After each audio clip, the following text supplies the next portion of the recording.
नमस्कार दोस्तों, स्वागत है आप सभी का आपके अपने परिवार स्टडी शाला 2.0 में। और आज की क्लास जो हमारी होने वाली है दोस्तों, आज की क्लास में हम लोग पढ़ने वाले हैं भारतीय राष्ट्रीय आंदोलन का जो हमारा चौथा पार्ट है, वो आज की क्लास में हम लोग पूरा डिस्कस करने वाले हैं। और आज की जो घटनाएं होंगी, रॉलेट एक्ट, जलियांवाला बाग हत्याकांड, मॉन्टेग्यू चेम्सफोर्ड सुधार और खिलाफत आंदोलन को लेकर के आज की क्लास होने वाली है। ठीक है, अब से हम लोग छोटी क्लास करेंगे और थोड़ी रेगुलर होने की कोशिश करेंगे, क्योंकि ये क्लास 2-3 दिन बाद आपको मिल रही है। ठीक है, तो चलिए आज की क्लास हम लोग शुरू करते हैं।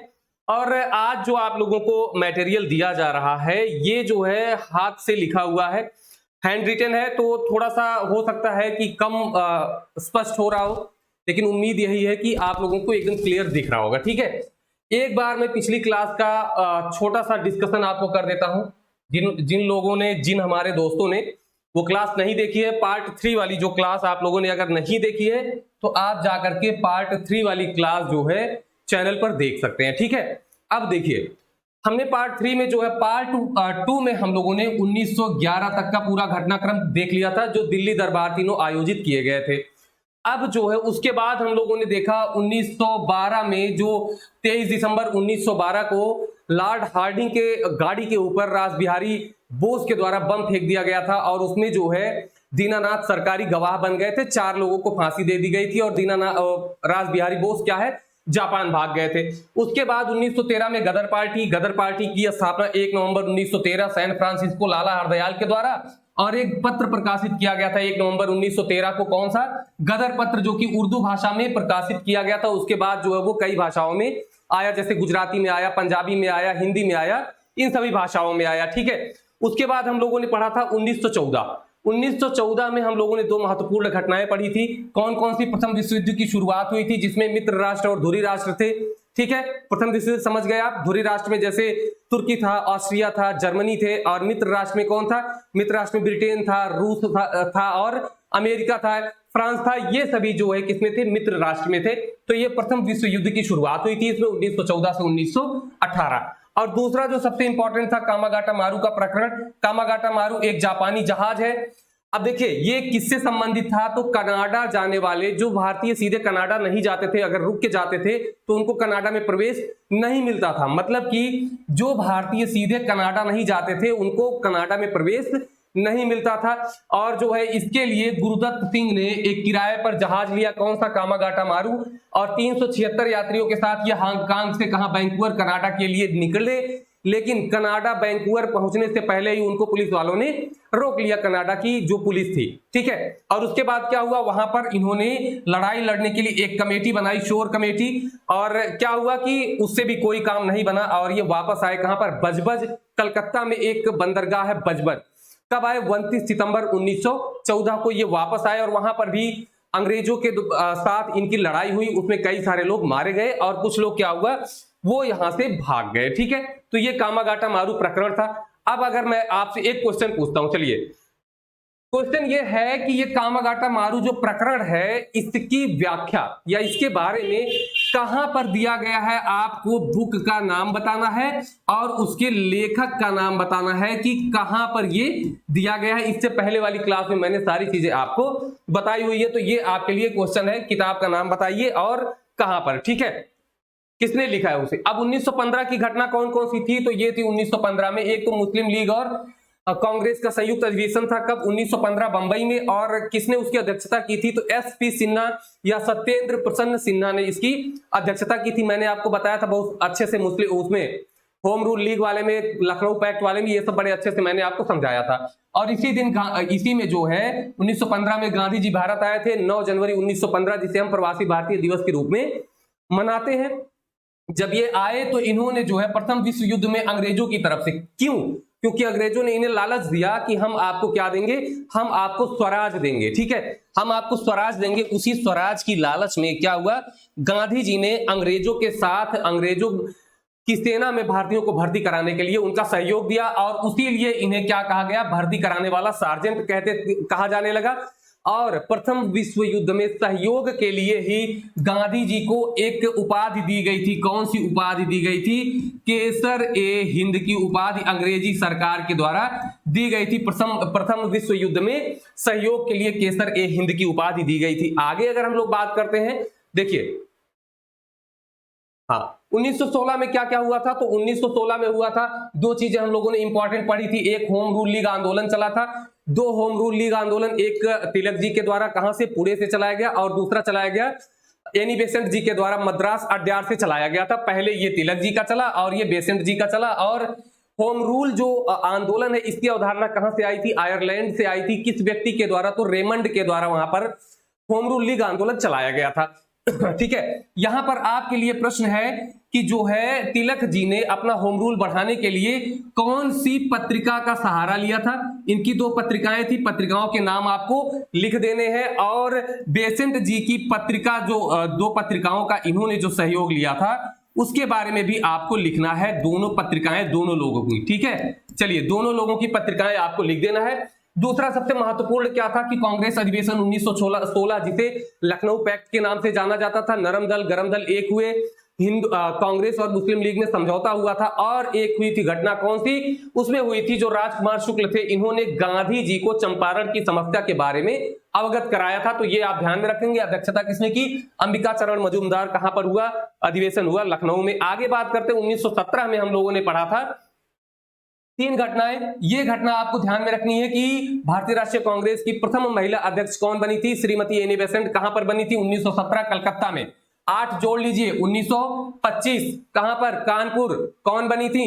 तो ये बनी थी सरोजनी नायडू कानपुर में। और 8 जोड़ लीजिए तो 25 के बाद 33 जोड़ लीजिए तो 1933 में नलिनी सेन गुप्ता बनी थी कलकत्ता में। तीनों आपको याद रखना है, ठीक है। मॉन्टेग्यू चेम्सफोर्ड घोषणा, ये एक और 1917 में हुई थी। ये जो है इसमें उत्तरदायी शासन, मॉन्टेग्यू कौन था? भारत सचिव था। उत्तरदायी शासन शब्द का पहली बार प्रयोग किया गया था। 1918 में कांग्रेस विभाजन का यही कारण भी बना था। और इसको मॉन्टेग्यू चेम्सफोर्ड घोषणा को भारत का मैग्ना कार्टा उदारवादी दल ने कहा था। और सूर्य विहीन ऊषा काल मोस्ट इंपॉर्टेंट है, किसने कहा था? तो तिलक जी ने कहा था। अगली घटना थी चंपारण सत्याग्रह। जैसा कि हम लोगों ने देखा कि राजकुमार शुक्ल ने जब गांधी जी को अवगत कराया चंपारण की समस्या थे, तो ये जो है बिहार में चंपारण सत्याग्रह गांधी जी ने किया, जो भारत में सत्याग्रह का पहला प्रयोग था।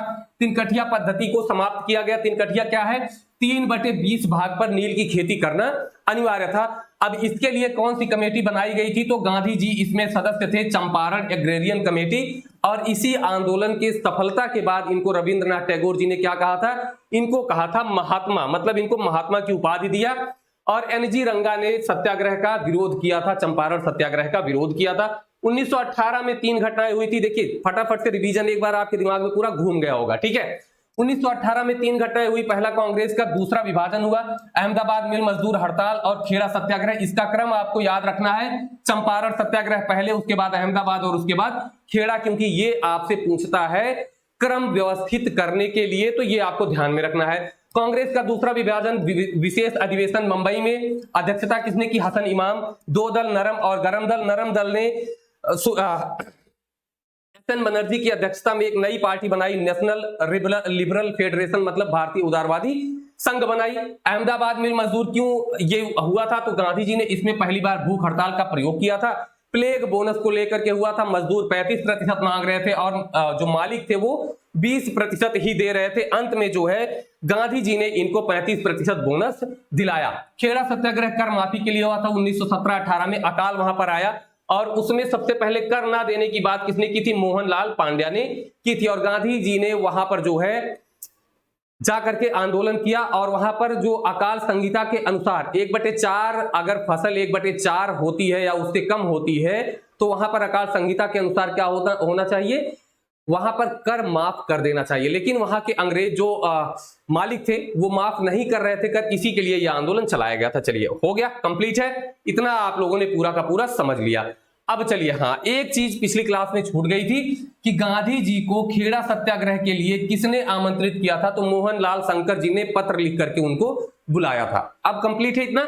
अब हम लोग आगे चलते हैं। अब आज की क्लास हम लोग शुरू करेंगे भारतीय राष्ट्रीय आंदोलन का जो पार्ट 4 है।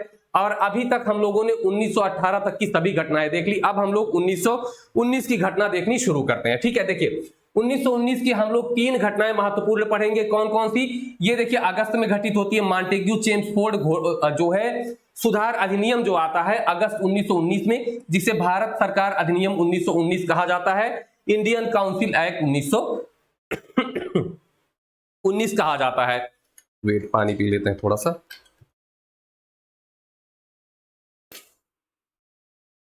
चलिए, और दूसरी जो घटना है रॉलेट एक्ट, ठीक है, तो ये पहले रॉलेट एक्ट आता है अप्रैल 1919, और उसके बाद अप्रैल 1919 में इसी के कारण जलियांवाला बाग में हत्याकांड होता है 13 अप्रैल 1919 को, और अगस्त में कौन सा? मॉन्टेग्यू चेम्सफोर्ड सुधार अधिनियम जो है आता है, जिसमें प्रांतों में द्वैध शासन की व्यवस्था की जाती है। ये बार बार पूछा जाने वाला प्रश्न है कि प्रांतों में द्वैध शासन की व्यवस्था कब आई? तो 1919 में आई थी। ठीक है, बस अब हम लोग एक एक करके घटनाएं पढ़नी शुरू कर देते हैं।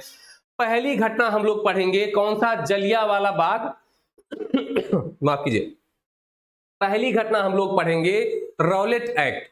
अब रॉलेट एक्ट क्या है तो ये समझिए। रॉलेट एक्ट का पूरा नाम है द अनार्किकल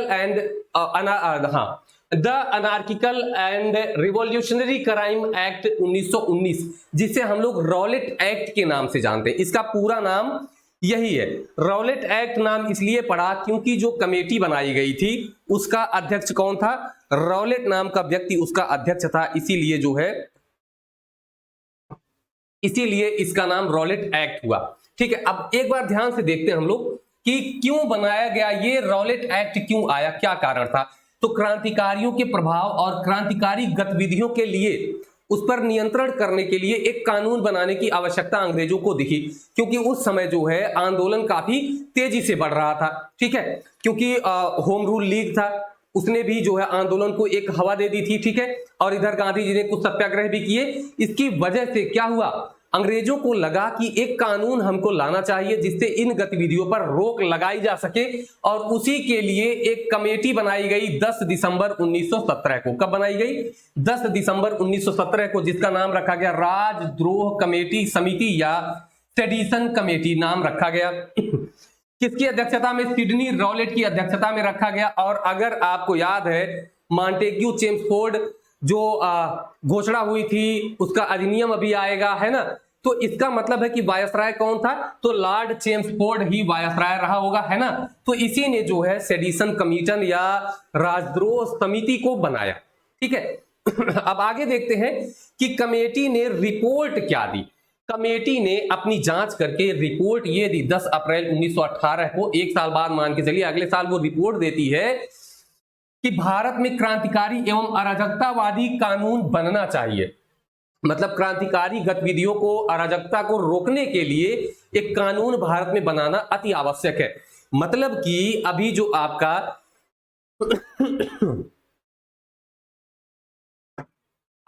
रॉलेट एक्ट आएगा ना, वो इसीलिए आएगा। मतलब कि ये जो सेडिशन कमेटी है उसी की रिपोर्ट के आधार पर कौन सा एक्ट आता है? रॉलेट एक्ट आता है। ये आपको ध्यान में रखना है, क्योंकि राजद्रोह समिति का अध्यक्ष सिडनी रॉलेट था, इसीलिए इसका नाम क्या रखा जाता है? रॉलेट एक्ट रखा जाता है। अब देखते हैं कि क्या है। अब ये जो कमेटी की रिपोर्ट थी, रॉलेट एक्ट जिसे कहा गया, इसे कब पारित किया गया? तो 18 मार्च 1919 को पारित कर दिया जाता है, और 3 दिन बाद 21 मार्च 1919 को जो है चेम्सफोर्ड के द्वारा भी इसे मान्यता प्रदान कर दी जाती है। ठीक, अब इसके बाद क्या होता है? देखिए, वायसराय लॉर्ड चेम्सफोर्ड था, ये तो आपको पता ही है।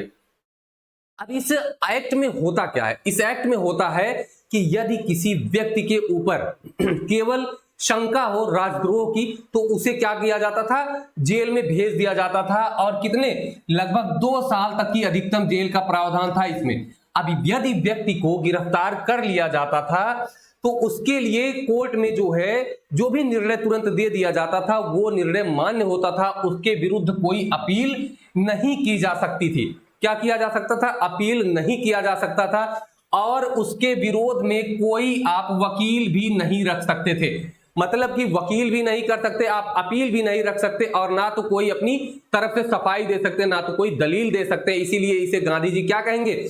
बिना वकील, बिना अपील, बिना दलील। अभी इसका नाम भी आपको सुनने को मिलेगा। ठीक है, और इसमें एक चीज और भी थी कि बिना वारंट के तलाशी और गिरफ्तारी।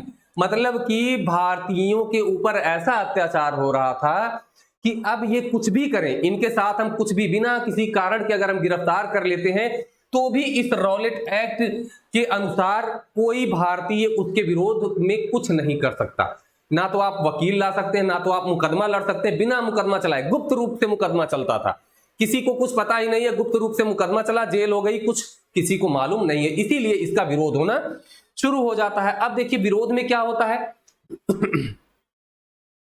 विरोध में होता है रॉलेट एक्ट के विरोध में प्रतिक्रियाएं क्या क्या आती हैं, इसको हम लोग एक बार ध्यान से देखते हैं। ठीक है, रॉलेट एक्ट में जो जो प्रतिक्रियाएं आती हैं, इसको महात्मा गांधी जी कहते हैं बिना वकील, बिना अपील, बिना दलील। क्यों, ये आपको पता चल गया क्यों ऐसा होता है। मैंने बताया क्योंकि उसमें ना तो आप अपने तरफ से वकील रख सकते हैं, इसका भी अधिकार आपको नहीं मिला है, ना तो आप कोई वहां पर अपील कर सकते हैं कि गवर्नमेंट से कि मेरी भी बात सुनी जाए, कुछ भी नहीं कर सकते आप। ठीक है, मोहम्मद अली जिन्ना ने इसे काला कानून भी कहा। तो ये दोनों पूछे जाते हैं कि बिना वकील, बिना अपील, बिना दलील, ये संज्ञा किसे दी गई है, किस कानून को दी गई है, और काला कानून किस कानून को कहा जाता है, तो ये भी आपको ध्यान में रखना पड़ेगा। ठीक है, अब आगे अगर हम देखें कि इसका विरोध कैसे कैसे हुआ, ठीक है, तो इसके विरोध के लिए हम लोग एक बार देख लेते हैं कि इस एक्ट का विरोध किस तरीके से किया गया। तो यहां पर एक छोटा सा पॉइंट आप नोट करेंगे, सत्याग्रह सभा। तो सत्याग्रह सभा की स्थापना फरवरी 1919 में किसके द्वारा, गांधी जी के द्वारा की जाती है। क्यों की जाती है, तो रॉलेट एक्ट का विरोध करने के लिए इसकी स्थापना की जाती है, ये आपको ध्यान में रखना है। ठीक है,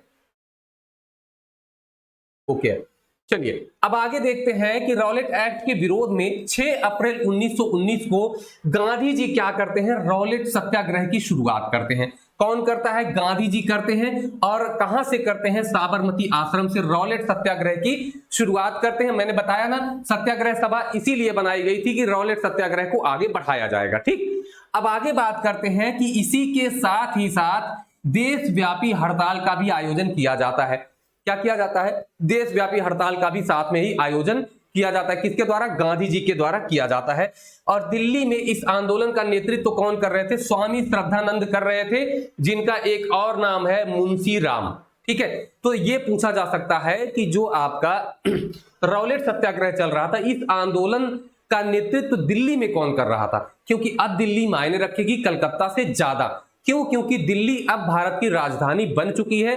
1911 से पहले कलकत्ता ज्यादा मायने रखता था, लेकिन अब कौन, अब दिल्ली राजधानी बन गई है, तो वहां की भी बातें आपको ध्यान में रखनी पड़ेंगी। ठीक है, अब यहां पर ध्यान से हम लोग देखते हैं कि जब गांधी जी ने 6 अप्रैल को हड़ताल रखा, उसके बाद गांधी जी को एक निमंत्रण मिलता है। किसका, श्रद्धानंद जी का और किचलू जी के द्वारा, सत्यपाल जी के द्वारा। श्रद्धानंद और सत्यपाल जी गांधी जी को निमंत्रण देते हैं कि आप दिल्ली आइए।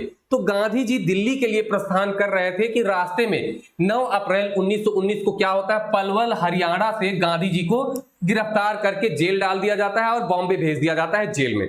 ठीक है, अब उसके बाद क्या होता है कि इस जो है आंदोलन को, रॉलेट सत्याग्रह के माध्यम से विरोध अंग्रेजी शासन का पंजाब में बहुत ज्यादा हो रहा था। कहां पर, पंजाब में। अब जो है पंजाब में ज्यादा हो रहा था, तो विरोध कर कौन रहा था, तो विरोध कर रहे थे भैया 2 नेता वहां के। कौन कौन, डॉक्टर सत्यपाल और डॉक्टर सैफुद्दीन किचलू। ये दोनों लोग जो है ये इसका विरोध कर रहे थे बहुत अच्छे से। ठीक है, अब क्या किया जाता है, 9 तारीख को, कब, 9 अप्रैल 1919 को, जिस दिन गांधी जी गिरफ्तार होते हैं, उसी दिन 9 अप्रैल 1919 को कहां पर, रामनवमी के दिन विशाल जुलूस निकाला जाता है पंजाब में। विशाल जुलूस निकाला जाता है पंजाब में। और क्या होता है, इसी के कारण 10 अप्रैल 1919 को इन दोनों नेताओं को, किसे, डॉक्टर सत्यपाल और सैफुद्दीन किचलू को क्या किया जाता है, गिरफ्तार करके धर्मशाला में नजरबंद कर दिया जाता है। क्योंकि इन्हीं दोनों के द्वारा इस विशाल जुलूस का क्या किया गया था, नेतृत्व किया गया था। अब इन दोनों लोगों को क्या किया जाता है, गिरफ्तार कर लिया जाता है। तो ये भी आपको ध्यान में रखना है। इनके गिरफ्तारी के विरोध में क्या होता है कि जो उग्र भीड़ थी, उसके हमले में एक जो ईसाई धर्म प्रचारक महिला थी शेरवुड, वो घायल हो जाती है। तो ये नाम भी आपको ध्यान में रखना है। ठीक है, स्टेप वाइज आप देखते चले चलिए। उसके बाद क्या होता है भैया, जब 10 तारीख को ये सारी घटनाएं होती हैं, तो 11 तारीख 1919 को 11 अप्रैल पंजाब में मार्शल लॉ कानून ला दिया जाता है। इसमें क्या होता है, इसमें एक नोटिस जारी कर दिया जाता है कि जनसभा अब नहीं की जा सकती। कुछ सरकारी दफ्तरों में वही सीमित व्यक्ति ही काम कर सकते हैं, लेकिन जनसभाएं नहीं की जा सकती हैं, ठीक है। और ये किसने किया, तो माइकल ओ डायर ने किया था। अब यहां पर दो चीजें आपको सुनने को मिलेंगी, एक है जनरल डायर, दोनों अलग अलग थे। एक है जनरल ओ डायर, ठीक है, जनरल ओ डायर। ये क्या था, ये उस समय सेना का जनरल था पंजाब में। क्या था, पंजाब सेना का जनरल था। नोट कर लीजिएगा आप लोग, सेना का जनरल था। और ये कौन था, माइकल ओ डायर। कौन था, माइकल ओ डायर अगर नाम आए तो ये दोस्तों था उस समय लेफ्टिनेंट गवर्नर था। कहां का, लेफ्टिनेंट गवर्नर जनरल था। ये लेफ्टिनेंट गवर्नर था कहां का, पंजाब का, ठीक है। तो ये दोनों लोग अलग अलग थे, ये सेना का जनरल था और ये वहां का लेफ्टिनेंट गवर्नर था, कहां का, पंजाब का। तो दोनों लोगों का नाम आप अलग अलग याद रखेंगे, ठीक। अब आगे देखते हैं क्या हुआ कि जनसभा पर रोक लगा दी गई। अब आगे देखते हैं, यहीं से आता है जलियांवाला बाग का मामला। जलियांवाला बाग के मामले में क्या रहता है, ध्यान से आप लोग समझेंगे। जब सैफुद्दीन किचलू और सत्यपाल को गिरफ्तार कर लिया जाता है, वहां पर एक तो उग्र भीड़ ने वहां पर हंगामा किया जिसमें शेरगुट घायल हो गई। उसके बाद क्या होता है, उसके बाद एक सभा बुलाई जाती है। कब, 13 अप्रैल 1919 को सभा बुलाई जाती है। कहां पर, यह बुलाई जाती है जलियांवाला बाग, जो कि अमृतसर में है। 13 अप्रैल कौन सा दिन था, बैसाखी के दिन बुलाई जाती है जनसभा जलियांवाला बाग में। अब जलियांवाला बाग कैसा स्थान है, तो जलियांवाला बाग जो स्थान है ना, ये 3 तरफ से ऊंचे ऊंचे मकानों से घिरा हुआ है। एक ही रास्ता उसमें जाने का और वापस आने का, ठीक है। जब वो जनसभा यहां पर की जा रही थी तो इसकी अध्यक्षता किसने की, हंसराज ने अध्यक्षता की। और यही आपको बताया, सैफुद्दीन किचलू और सत्यपाल जी की गिरफ्तारी के विरोध में ये जनसभाएं आयोजित की गई थी, ये वाली जनसभा। अब क्या हुआ कि अभी आपने देखा कि मार्शल लॉ लागू कर दिया गया था यहां पर, उसी के चलते जो है, जो जनरल था, सेना का जनरल था ओ डायर, इसने क्या किया, जो एक रास्ता था बाहर निकलने का, वहां पर अपनी सेना लगाई जो बंदूक के साथ लैस थी, और अपना तोप भी वहां पर लगाया, ठीक है। उसने पूरी व्यवस्था कर दी कि यहां से किसी को जाने नहीं देना, और आदेश दे दिया उसने कि पूरी बाकायदे गोलीबारी एकदम से कर दो। अब वहां पर इतनी संख्या में, लगभग 3000 से ज्यादा संख्या में वहां पर लोग उपस्थित हुए थे, और उस पर इसने क्या किया, गोलियां एकदम खुलेआम इसने गोलियां चलवा दी उन सभी के ऊपर। अब जब गोलियां चलने लगी तो लोग इधर उधर तितर बितर हो गए। क्या हुआ दोस्तों, लोग इधर उधर तितर बितर हो गए। एक मिनट, ओके। अब दोस्तों देखिए, बिना किसी पूर्व सूचना के इसने गोलियां चलवाई ना। यदि इसने एक बार वार्निंग दी होती तो वहां से हट जाते बाकी के लोग, लेकिन इसने बिना किसी सूचना के वहां पर क्या किया, गोलीबारी शुरू करवा दी। और जो जांच में पता चला उसमें 379 जो है लोगों की मृत्यु हुई। ये तो सरकारी आंकड़ा था, लेकिन बहुत सारे लोग उसमें मरे। एक कुआं था, कुएं में जाकर के लोग कूद जा रहे थे, क्योंकि गोलियां एकदम तड़ातड़ पूरी चल रही थी हर तरफ से, है ना। तो ये चीज आपको ध्यान में रखनी है। अब देखिए क्या होता है कि जब ये गोलियां चलवा देता है वहां पर जनरल ओ डायर, तो अब यहां पर क्या होता है कि जो ब्रिटिश सरकार ने यहां पर अभी हंटर कमेटी बनेगी, तो हंटर कमेटी फिर भी उसको दोषी नहीं मानती है। क्या करती है, उसको दोषी नहीं मानती है। इस चीज को अभी हम आगे कवर करते हैं, ठीक है। आगे चलते हैं। गोलियां चल गई, आपने ये सारी चीजें समझ लिया। अब क्या होता है, आगे देखिए, इसको हटाइए अभी। हाँ, उस घटना की आलोचना की जाती है।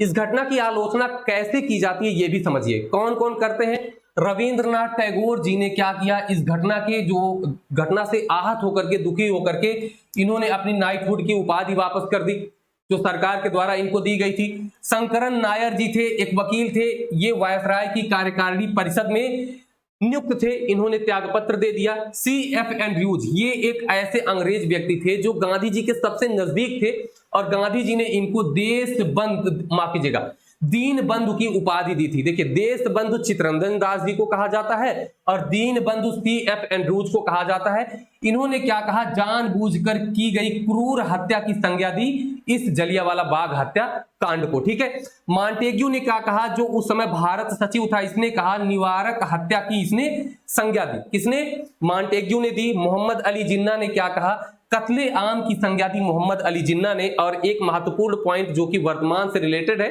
इसको आप लोग देख लीजिए कि डेविड कैमरून ये 2013 में भारत आए थे और ये जलियांवाला बाग हत्याकांड का जो वहां पर मेमोरियल बना है ये वहां पर गए थे। इन्होंने एक बयान दिया। कौन सा बयान दिया? इन्होंने कहा कि ये जो जलियांवाला बाग की घटना थी ये ब्रिटिश इतिहास की सबसे शर्मनाक घटना थी। ये किसने कहा? कैमरून ने कहा। ये भी आपको ध्यान में रखना है, ठीक है। अब क्या हुआ कि सबके दबाव के कारण जांच के लिए एक समिति बनाई गई।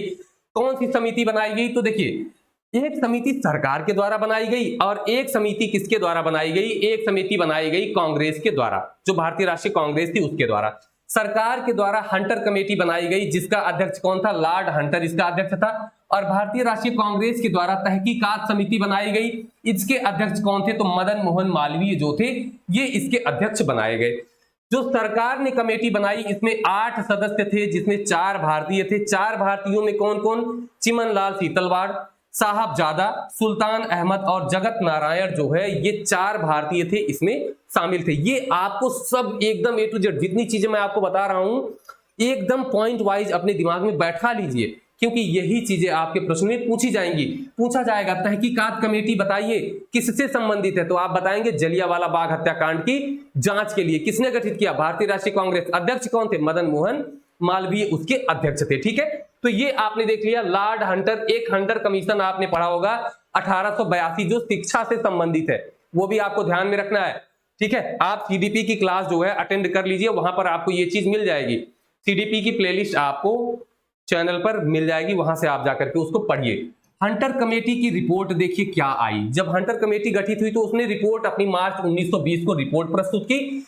इसमें कहा जनरल ओ डायर निर्दोष है। क्या कहा? जनरल ओ डायर निर्दोष है, उसने कोई गलती नहीं की है। अब देखिए वो दोषी नहीं बताया गया। हंटर कमेटी की जो रिपोर्ट आई क्या कहा गया? उसने कहा कि परिस्थिति को देखते हुए जो ओ डायर ने गोली चलवाई वो उस समय की जरूरत थी। ये कहा गया कि वो उस समय की जरूरत थी। और क्या हुआ दोस्तों? उसमें इसे निर्दोष बता दिया गया।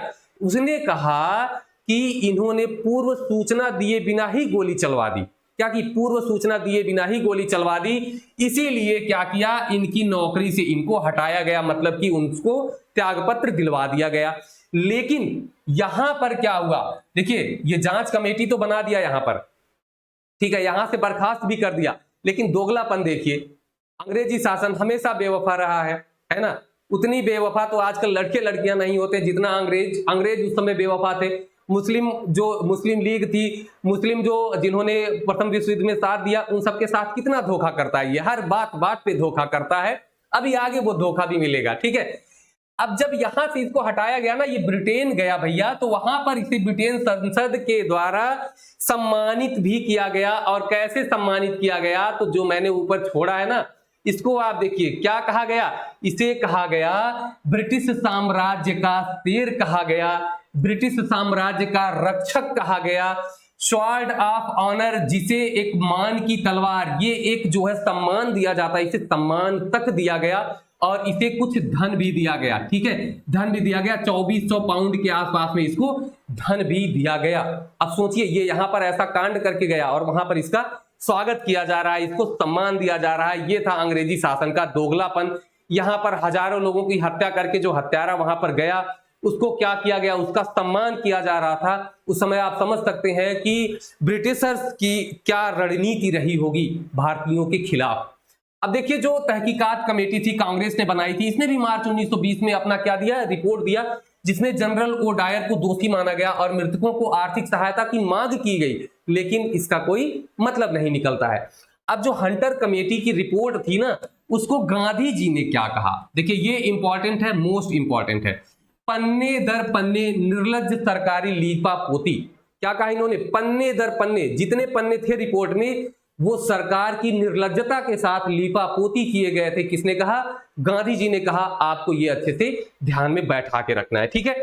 तो ये आपका क्या हुआ? हंटर कमेटी की रिपोर्ट आ गई, ठीक। अब जो है जलियांवाला बाग आपने पढ़ लिया, हंटर कमेटी की रिपोर्ट आ गई, ये भी पढ़ लिया आपने, रॉलेट एक्ट के भी बारे में भी पूरा हमने पढ़ लिया। अब आता है जलियांवाला बाग हत्याकांड का बदला भी हमारे देश का एक युवा जाकर के लेता है। एक मूवी भी बनी है इनके ऊपर उधम सिंह के नाम से, आप वो मूवी जरूर देखिए, वहां पर आपको बहुत सारी चीजें जानने को मिलेंगी, एक उत्साह अपने देश के प्रति आपके मन में जगेगा। तो उस मूवी को आप लोग जरूर देखिए जब भी आपको मौका मिले।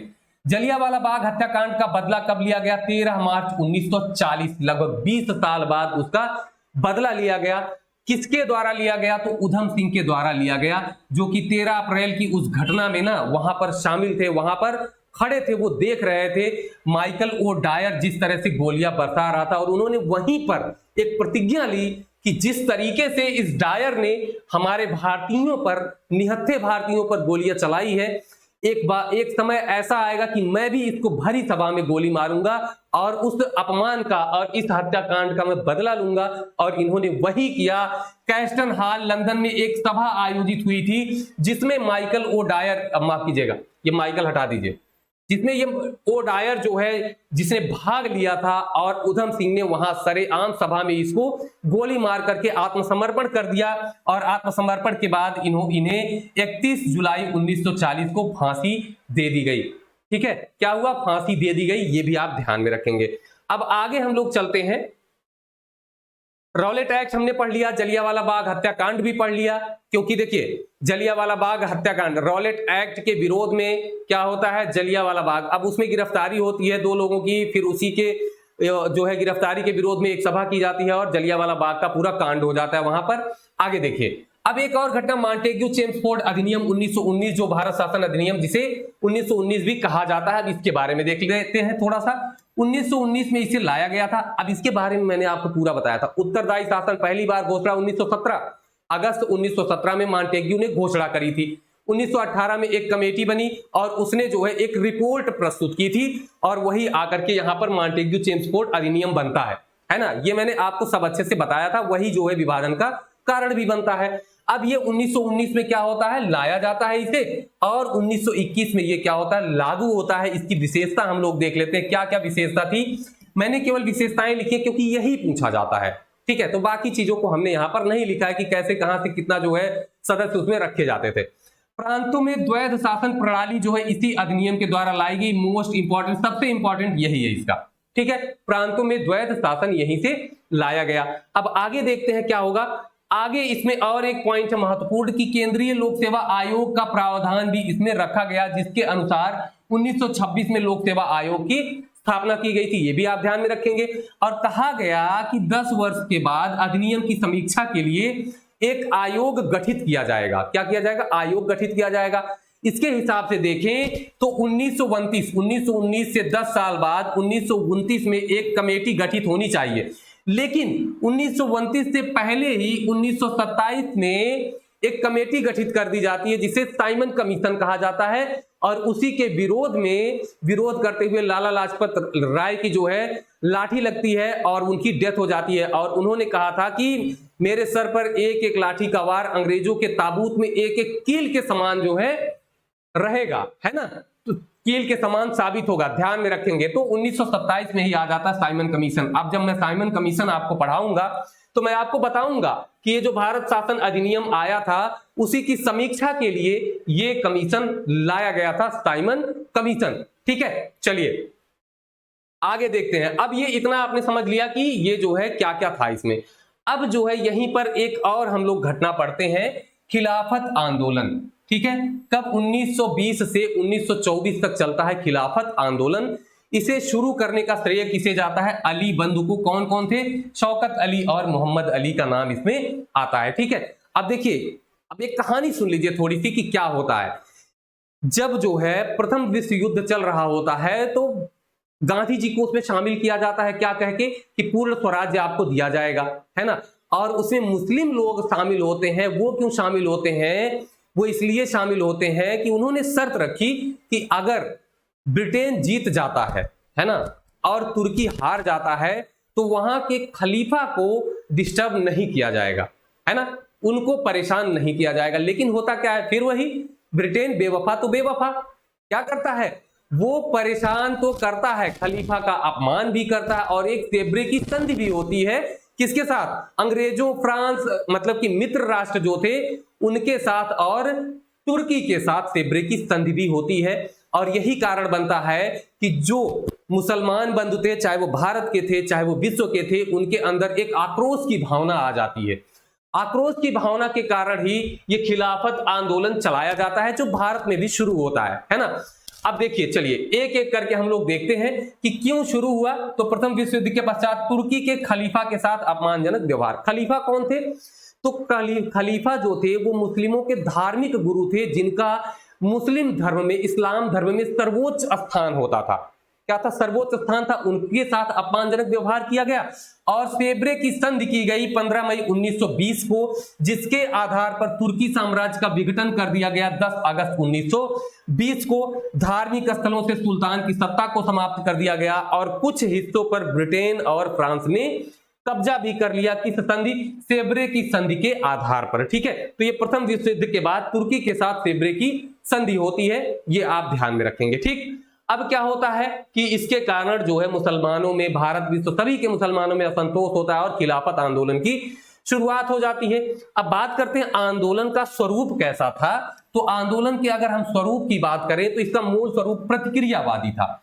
यदि प्रश्न आपसे पूछे कि खिलाफत आंदोलन का स्वरूप कैसा था, मूल स्वरूप तो प्रतिक्रियावादी था। क्यों? क्योंकि तुर्की में खलीफा के खिलाफ जो वहां पर व्यवहार किया गया था अंग्रेजों के द्वारा, उसी के प्रतिक्रिया में यह आंदोलन चला था। इसीलिए प्रतिक्रिया आंदोलन इसका प्रतिक्रियावादी स्वरूप था। लेकिन जो उस समय राष्ट्रीय और अंतर्राष्ट्रीय क्रांतिकारी घटनाएं हो रही थी, उसके प्रभाव में आकर इसका स्वरूप बदल जाता है और साम्राज्यवाद विरोधी हो जाता है। मतलब कि जो भारत में साम्राज्यवाद चल रहा था उसका विरोध, और क्या होता है, राष्ट्रीय आंदोलन का स्वरूप बन जाता है इसका। मतलब प्रतिक्रियावादी से परिवर्तित होकर साम्राज्यवाद विरोधी और राष्ट्रीय आंदोलन का स्वरूप ये रख लेता है। और सितंबर 1919 में एक, अब ध्यान से समझिएगा, खिलाफत आंदोलन के बीच में ये क्या होता है कि 1 सितंबर 1919 में अखिल भारतीय खिलाफत कमेटी बनाई जाती है। ठीक है, और उसमें उसका उद्देश्य क्या होता है? तुर्क साम्राज्य के बंटवारे का विरोध और खलीफा के पक्ष में आंदोलन करना इसका उद्देश्य होता है। अब इसमें देखिए क्या होगा, 17 अक्टूबर 1919 को खिलाफत दिवस मनाया गया। ये मोस्ट इंपॉर्टेंट है। ठीक है, 17 अक्टूबर 1919 को खिलाफत दिवस भी मनाया जाता है। अब देखिए, इसी के साथ जून 1920 में, कब? जून 1920 में अखिल भारतीय खिलाफत कमेटी का अधिवेशन किया जाता है। कहां पर किया जाता है? यह किया जाता है, अखिल भारतीय कमेटी का अधिवेशन किया जाता है इलाहाबाद में। और वहीं पर गांधी जी के नेतृत्व में असहयोग आंदोलन शुरू करने की सहमति मिल जाती है। ठीक है, अब देखिए यहां पर क्यों सहमति मिलने का क्या फायदा है? तो अब हिंदू और मुस्लिम दोनों एक साथ मिलकर के असहयोग आंदोलन में हिस्सा लेंगे। यहां पर गांधी जी ने कहा कि जो 1909 में जो मार्ले मिंटो सुधार आया था, उसमें एक खाई बन गई थी ना, जिसमें अंग्रेजों को अलग से निर्वाचन प्रतिनिधित्व दे दिया गया था। किसको? सॉरी, मुसलमानों को दे दिया गया था। वहां पर हिंदू और मुस्लिम के बीच जो एक खाई बन गई थी, उसको पाटने का एक मौका मिल गया यहां पर खिलाफत आंदोलन के साथ मिलकर के असहयोग आंदोलन शुरू करने का, है ना। लेकिन यहां पर जो है जिन्ना ने गांधी जी को कहा कि राजनीति में धर्म को मत लाइए, नहीं तो यह बहुत ही खतरनाक साबित हो सकता है। और मदन मोहन मालवीय जी ने भी जो है खिलाफत आंदोलन का सहयोग नहीं किया, ये इसके समर्थन में नहीं रहे। ठीक है, तो ये आप समझ गए कि जून 1920, ये भी याद रखेंगे कि यहीं पर जो है सहमति बनती है कि एक साथ मिलकर के हम लोग आंदोलन चलाएंगे। ठीक है, और इसके बाद क्या होता है, खिलाफत आंदोलन समाप्त कैसे होता है? आज की क्लास यहीं पर होगी, ये देख लेते खिलाफत आंदोलन समाप्त कैसे होता है। जब 1924 में कमाल पाशा जो है, 1924 में कमाल पाशा वहां के खलीफा बनते हैं, तब क्या होता है, तो उन्होंने खुद जो है खलीफा का पद क्या किया, समाप्त कर दिया, जिससे ये खलीफा वाली लड़ाई ही समाप्त हो गई। और उसी के साथ 1924 में खिलाफत आंदोलन भी क्या हो जाता है, समाप्त हो जाता है। ठीक है, लेकिन अभी तो बीच में पूरी कहानी बाकी है, असहयोग आंदोलन की पूरी कहानी ही बाकी है, जो आपका शुरू होता है 1 अगस्त 1920 को आपका असहयोग आंदोलन शुरू होगा, जिसको हम अगली क्लास में कवर करने वाले हैं। और हमारे जितने साथी हैं, इस क्लास की पीडीएफ के लिए हमारा टेलीग्राम चैनल है स्टडी शाला 2.0 ऑफिशियल के नाम से। ठीक है, 2.0 ऑफिशियल के नाम से हमारा एक टेलीग्राम चैनल है, इसे आप ज्वाइन कर सकते हैं। और ज्वाइन करने के बाद आप जो है वहां पर इस पीडीएफ को प्राप्त कर सकते हैं। तो आज की क्लास कैसी लगी कमेंट बॉक्स में आप लोग जरूर बताइएगा। फिर मिलेंगे नेक्स्ट क्लास में, तब तक के लिए नमस्कार, धन्यवाद, जय हिंद।